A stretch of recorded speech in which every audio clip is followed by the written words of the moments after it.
जय हिंद दोस्तों, स्वागत है आपका रिंकर टीम यूट्यूब चैनल पर। जैसा कि हम लूसेंट जीके बुक सॉल्यूशन हमारे यूट्यूब चैनल पर चल रहा है। हमने दो टॉपिक क्लियर कर लिए हैं। एक तो हमने कर लिया पुरापाषाण काल यानी कि ऐतिहासिक, और दूसरा हमने कर लिया है वैदिक काल। ठीक है, आज हम तीसरा टॉपिक कर रहे हैं महाजनपद काल। ठीक है, महाजनपद काल यानी कि महाजनपद काल जो है वो कब से कब तक रहा था।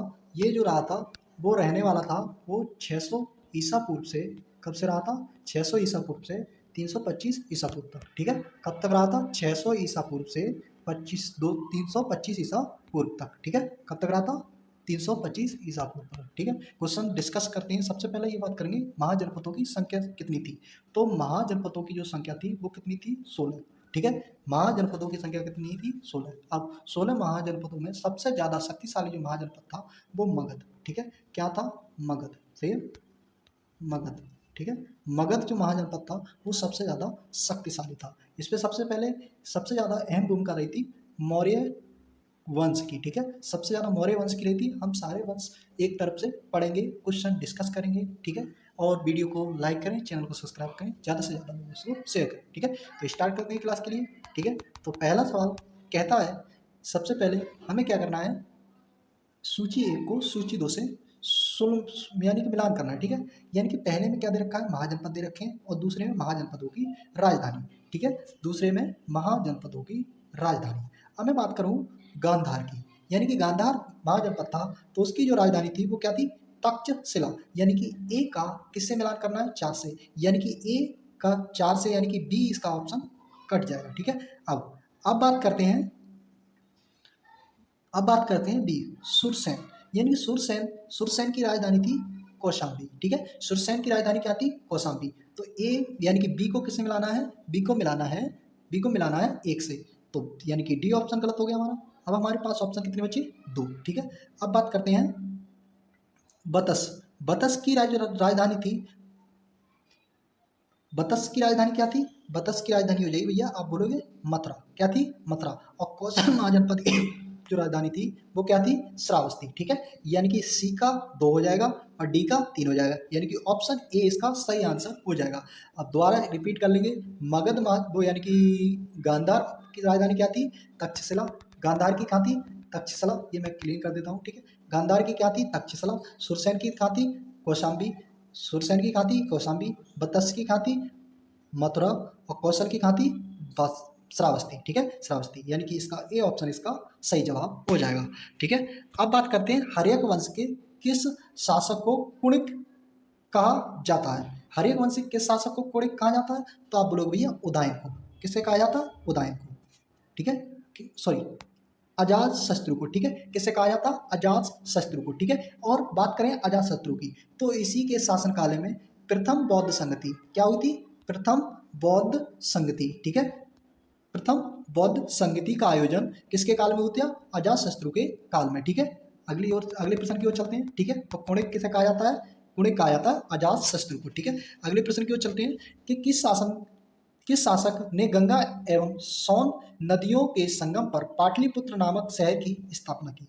तो पाटलिपुत्र नामक जो शहर है, जो आजकल वर्तमान में पटना नामक शहर से, जो बिहार की राजधानी के नाम से जाना जाता है, वो उसका प्राचीन नाम था, क्या था, पाटलिपुत्र। ठीक है, तो इसकी जो स्थापना थी वो किस नदियों के किनारे हुई थी, एक तो हुई थी हमारी गंगा नदी और सोन नदी, यानी कि गंगा नदी और सोन नदी का जो संगम है वो पाटलिपुत्र के नजदीक पड़ता है। ठीक है, अब ये जो था, तो इसकी स्थापना किसने की थी, आप बोलेगे भैया उदयन ने। किसने की थी, उदयन ने। ठीक है, किसने की थी, उदयन ने। ठीक है, याद रखना है, बहुत इंपॉर्टेंट प्रश्न है ये। ठीक है, अगले प्रश्न की ओर चलते हैं।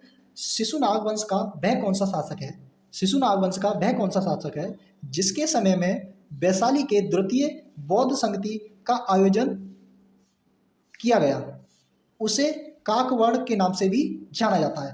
तो सुशनाग वंश का जो द्वितीय बौद्ध संगति जो थी वो किसके शासनकाल में हुई थी, तो आप बोलोगे भैया किसके शासनकाल में हुई थी, आप बोलोगे भैया काला अशोक। तो पहली किसके शासनकाल में हुई थी, अजात अजात शत्रु के में। ठीक है, अजात शत्रु के में। ठीक है, याद रखना है। और दूसरी किसके में हुई थी, दूसरी हुई थी काला अशोक। इसे को जानते काक वर्ण के नाम से भी जाना जाता है। ठीक है, याद रखना है, बौद्ध संगतियों के बारे में बहुत ज्यादा इंपोर्टेंट परीक्षा में पूछे गए सवाल है। ठीक है, अगले सवाल की ओर चलते हैं कि 323 ईसा पूर्व में सिकंदर महान की मृत्यु कहाँ हुई थी।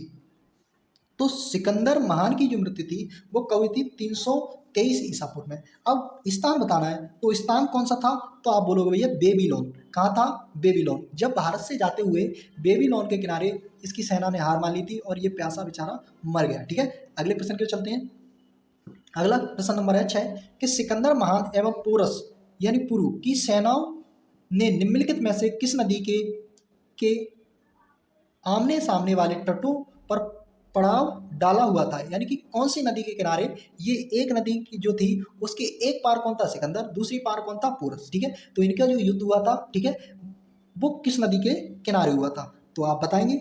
या तो कौन सा था ये, झेलम नदी। कौन सी नदी थी, झेलम नदी। ठीक है, बहुत ज्यादा इंपोर्टेंट परीक्षा में पूछा हुआ सवाल है। ठीक है, तो कौन सी नदी थी, झेलम नदी। अगले प्रश्न की ओर चलते हैं। किस प्रकार के मृत भांड पॉटरी भारत में द्वितीय नगरीकरण शहरीकरण के प्रारंभ का प्रतीक माना जाता है। ठीक है, यानी जो मृत भांड थे वो द्वितीय नगरीकरण और शहरीकरण के प्राचीनतम यानी कि प्रारंभिक प्रतीक माना जाता है। तो किसे माना जाता है, तो इसका सही जवाब हो जाएगा उत्तरी काले पालिशकृत, यानी कि उत्तरी काले पालिशकृत बर्तन। ठीक है, यानी कि ऑप्शन इसका सी इसका सही जवाब हो जाएगा। ठीक है, इसी तरह से वीडियो को बने रहें, इसी तरह से हमारे चैनल को सब्सक्राइब करें, वीडियो को लाइक करें, ज़्यादा से ज़्यादा लोगों को शेयर करें। ठीक है, अब अगले प्रश्न की ओर चलते हैं, प्रश्न नंबर 8। ठीक है, साथ साथ में अपने जो कमेंट बॉक्स में इसका आंसर टाइप कर देना। ठीक है, आपको याद होते रहेंगे। ठीक है, बार बार किसी चीज़ को रिपीट करो तो ज़्यादा से लंबे समय तक आप इसे याद कर सकते हैं। ठीक है, पाली ग्रंथों में गांव के मुखिया को क्या कहा जाता है, यानी कि पाली भाषा का जो ग्रंथ हुआ करते थे उनमें गांव के मुखिया को क्या कहा जाता था, तो इसका सही जवाब हो जाएगा बी, यानी कि भोजक या फिर ग्राम भोजक। ठीक है, कैसे कहा जाता, भोजक या फिर ग्राम भोजक, यानी कि गांव के मुखिया को क्या बोला जाता था, भोजक या फिर ग्राम भोजक। ठीक है, ऑप्शन बी इसका सही जवाब है। ठीक है, अगले प्रश्न की ओर चलते हैं। यानी कि उज्जैन का प्राचीनतम नाम क्या था, तो उज्जैन का प्राचीनतम नाम क्या था, अवंतिका। क्या था, अवंतिका। ठीक है, बहुत ज्यादा इंपॉर्टेंट परीक्षा में है, बहुत बार परीक्षा में पूछा गया। ठीक है, अब अगले प्रश्न चलते हैं 10 नंबर के नंद वंश का संस्थापक कौन था, तो नंद वंश का संस्थापक कौन था, तो आप बोलोगे महापद्मानंद। ठीक है, कौन था, महापद्मानंद। ठीक है, अगले प्रश्न की ओर चलते हैं कि ग्रीक यूनानी लेखकों द्वारा किसने अग्रमिज या फिर कहा गया है, तो किसे अग्रमिज कहा गया है, यानी कि ग्रीन और यूनानी लेखकों ने किसे अग्रमिज कहा गया है, तो बताएंगे किसे कहा गया है, तो इसका सही जवाब हो जाएगा घनानंद को। घनानंद को क्या कहा, अग्रमिज कहा गया। किसने कहा था, ग्रीक और यूनानी लेखकों ने। ठीक है, अगले प्रश्न की ओर चलते हैं। प्राचीन भारत में पहला स्वदेशी आक्रमण किसके द्वारा किया गया था, यानी कि प्राचीन भारत पर पहला विदेशी आक्रमण किसके द्वारा किया गया था, तो इसका सही जवाब हो जाएगा ऑप्शन ए, ईरानियों द्वारा। सही है, अगले प्रश्न की ओर चलते हैं। प्राचीन भारत में दूसरा विदेशी आक्रमण एवं पहला यूरोपीय आक्रमण किसके द्वारा किया गया, तो ये किसके द्वारा किया गया था, ये किया गया था भैया यूनानियों के द्वारा। ठीक है, अगले प्रश्न की ओर चलते हैं। ईरान के हकमनी वंश के किस शासक ने भारतीय भूभाग को जीतने के बाद उसे भारत साम्राज्य का 20वां प्रांत बनाया, तो किसने बनाया, तो इसका बताएंगे, सही जवाब हो जाएगा इसका डेरियस। किसने बनाया था, डेरियस। ठीक है, डेरियस। ठीक है, डायर बाहु फर्स्ट भी कहा जाता है। ठीक है, डेरियस। अगले प्रश्न की ओर चलते हैं। हाइडे स्पेस या फिर वितस्ता आधुनिक नाम झेलम का युद्ध किन किन शासकों के बीच हुआ था, तो मैंने बताया था किस किस की जो झेलम नदी थी उसको प्राचीन नाम क्या था, वितास्ता। सही है, क्या था, वितास्ता। ठीक है, और इसे क्या बोलते हैं, हाइडे स्पेस का भी युद्ध बोला जाता है। तो ये किन किन के बीच हुआ था, आप बोलोगे ये ऑप्शन ए सही जवाब है, यानी कि सिकंदर और पोरस के मध्य लड़ा गया था। ठीक है, अगले प्रश्न की ओर चलते हैं। सिकंदर ने भारत पर आक्रमण कब किया था, तो सिकंदर ने जो भारत पर आक्रमण किया था वो कब किया था, 326 ईसा पूर्व में। लेकिन जो युद्ध लड़ा गया था वो कब लड़ा गया था, वो लड़ा गया था 323 ईसा पूर्व में। ठीक है, 323 ईसा पूर्व में। ठीक है, लेकिन सबसे पहले भारत में कब आया था, यानी आक्रमण करने के लिए 326 ईसा पूर्व में। ठीक है, अगले प्रश्न है 17 नंबर। एक तरफ हमारा सूची एक में दे रखे हैं शासक और दूसरी तरफ दे रखे हैं वंश, यानी कि कौन सा शासक कौन से वंश से संबंधित है, तो बिंबिसार जो था वो किससे संबंधित था, हर्यक वंश से। काला अशोक जो था वो किससे संबंधित था? शिशुनाग वंश से, ठीक है। अब महापद्मानंद किससे संबंधित था? वो था नंद वंश से। और बिंदुसार जो किससे संबंधित था? ये था मौर्य वंश से। यानी कि एक एक एक एक एक एक दो एक दो चार तीन, एक दो चार तीन, एक दो एक दो चार तीन, यानी कि बी ऑप्शन इसका सही जवाब हो जाएगा, एक दो चार तीन, ठीक है। अगले प्रश्न की ओर चलते हैं। अगला प्रश्न कहता है, इसमें भी हमें सूची एक को सूची दो से मिलाना है, ठीक है। इधर दे रखे हैं महाजनपद जो प्राचीन काल में पुकारे जाते थे। ये दे रखा है शहरों का आधुनिक नाम, ठीक है, आधुनिक नाम, ठीक है। हम इनको मिलाना है, ठीक है, मिलाएंगे